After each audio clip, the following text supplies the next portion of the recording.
waktu, kita langsung saja karena waktu kita harus berhenti. Habis itu kita kembali mengajar lagi. Jadi kepada Bapak dan silakan. Ya, terima kasih Pak. Bismillahirrahmanirrahim. Assalamualaikum warahmatullahi wabarakatuh.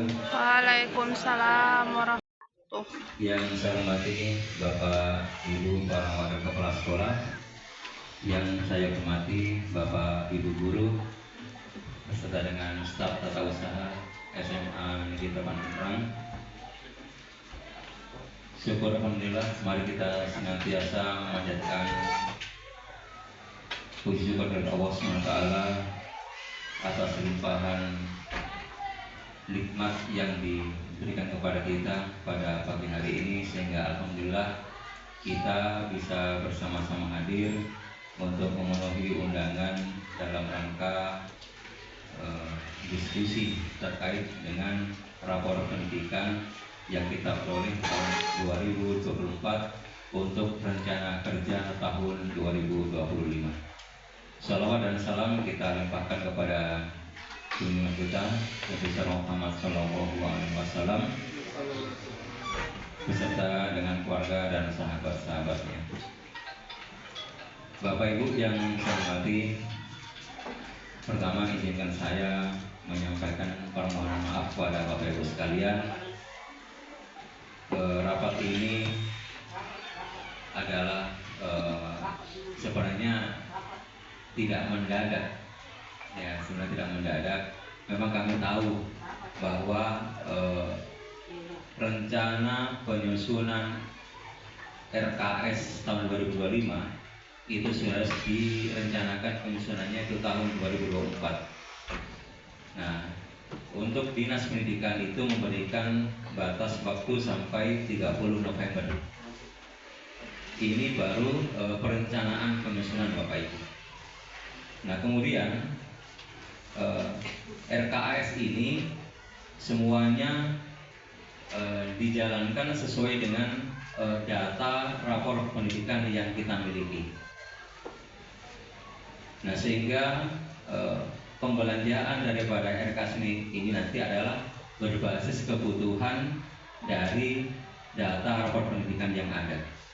Mungkin Bapak Ibu ada yang sudah pernah membuka rapor pendidikan kita, nanti akan kami bukakan. Mungkin ada juga yang belum pernah melihat sama sekali, atau ada yang belum pernah melihat sama sekali, Bapak ya? Ya, ada sudah lihat ya sebagian.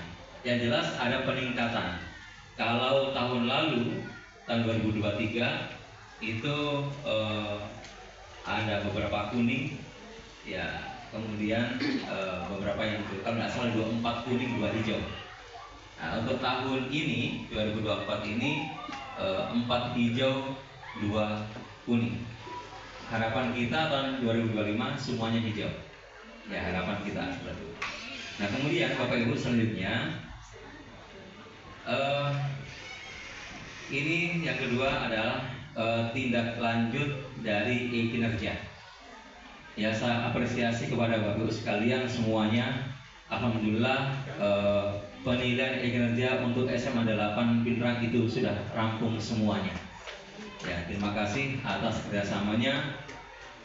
Kemarin kami rapat bersama-sama dengan cabang dinas wilayah 8 di Parepare. Beliau menegaskan bahwa untuk satuan pendidikan terutama kepala sekolah tidak ada lagi yang ditelepon katanya untuk dikejar-kejar cepat untuk menyelesaikan penilaiannya. Alhamdulillah SMA 8 ini belum waktunya, kita batas akhir penilaian itu nanti tanggal 8 Desember.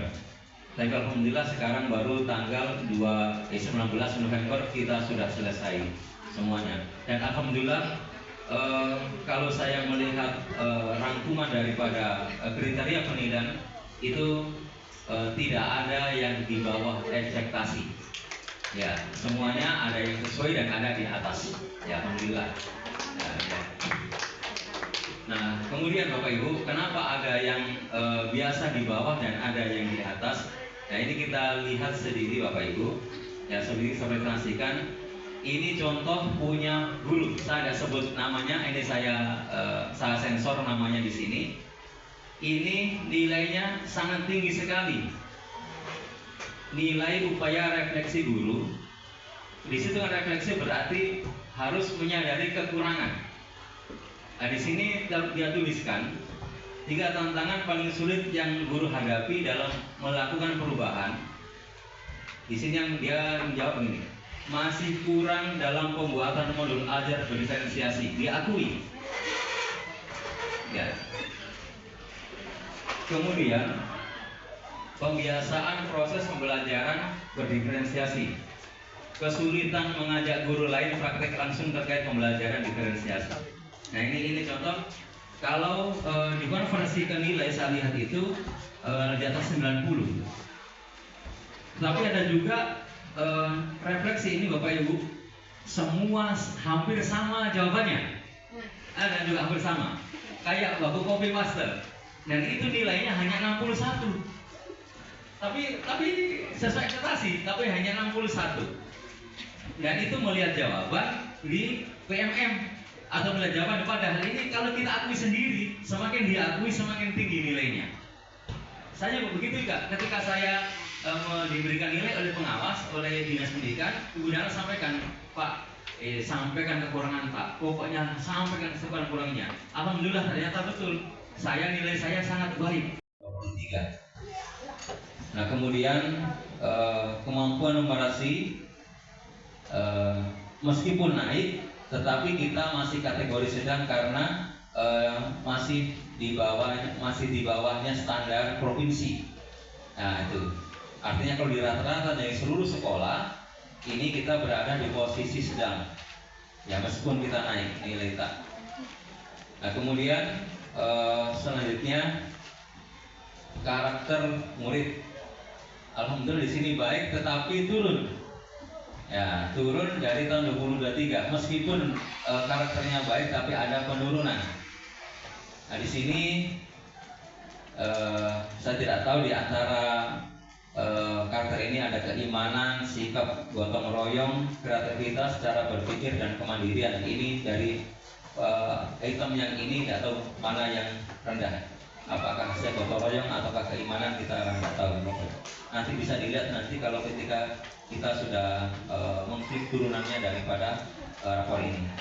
Kemudian kondisi keamanan, nah kita baik, nilai naik dari tahun 2023. Kemudian kondisi kebinekaan, ya toleransi atas agama, budaya, kesetaraan antar murid dan komitmen. Ini kita punya predikat baik dan naik dari tahun 2023. Kemudian kualitas pembelajaran. Nah di sini Bapak Ibu kita mengalami penurunan dan kategori kita ini sedang.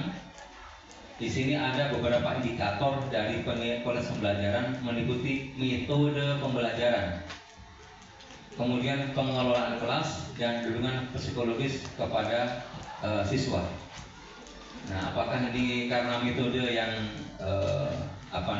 masih kurang ataukah media atau bagaimana? Nah ini Bapak Ibu nanti yang akan kita jadikan sebagai acuan untuk penyusunan RKS tahun depan, tahun 2025. Ini yang terutama yang kita tujuan ini adalah kemampuan numerasi dan kualitas pembelajaran. Nah kita lihat selanjutnya ini Bapak Ibu. Nah, tadi sudah ya ini. Nah ini numerasi. Anak-anak kita ini ternyata kompetensi domain terkait dengan bilangan itu nilainya 49,55 dari nilai maksimal adalah 100. Nah ini kurang terkait di bilangan, domain bilangan. Kemudian domain geometri 54,27 dari 100. Kompetensi pada domain aljabar, kemudian kompetensi domain data dan ketidakpastian ini juga di bawah 60. Jadi ini tugas guru matematika. Ya, kira-kira adakah alat atau bahan yang perlu atau yang diperlukan untuk meningkatkan kemampuan numerasi anak-anak kita? Kalau memang membutuhkan, misalkan ada aplikasi yang mau dibeli, bisa Pak. Tapi itu aplikasi itu, kalau aplikasi saya dibeli tidak bisa, harus dengan laptopnya, misalkan seperti itu. atau kita membutuhkan laptop untuk kemampuan ini, ya silakan. Ya kita fasilitasi.